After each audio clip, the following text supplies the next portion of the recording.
Hello and welcome, dear followers. Today we're going to make an easy and delicious apple cake together. Let's get started. First, you need a large bowl. Crack 2 eggs into it, then add a bit of vanilla and mix them together.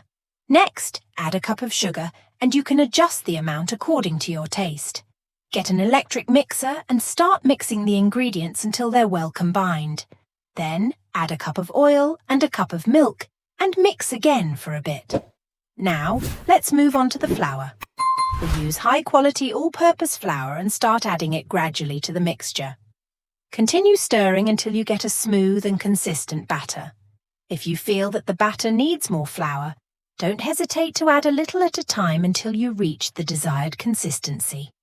After adding the flour, add a teaspoon of baking powder and a teaspoon of vinegar, and mix the ingredients well until combined. Prepare the cake pan by lining it with parchment paper to prevent sticking, then pour the batter into the pan. Next, we'll prepare the apples. You'll need 3 apples. Peel them, then chop them into fine pieces. To prevent oxidation, sprinkle a little vinegar or lemon juice over the chopped apples.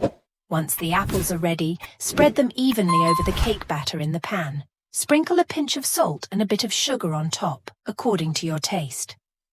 For the final touch, add some dried grapes, about half a cup, chopped into small pieces. This will add a delicious flavour and variety to the cake.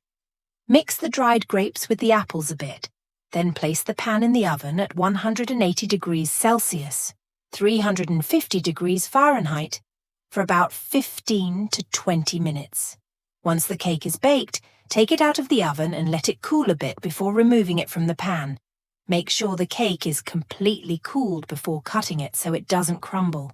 And there you have it. Your apple cake is ready. I hope you enjoy it. If you have any questions or would like any adjustments, feel free to ask.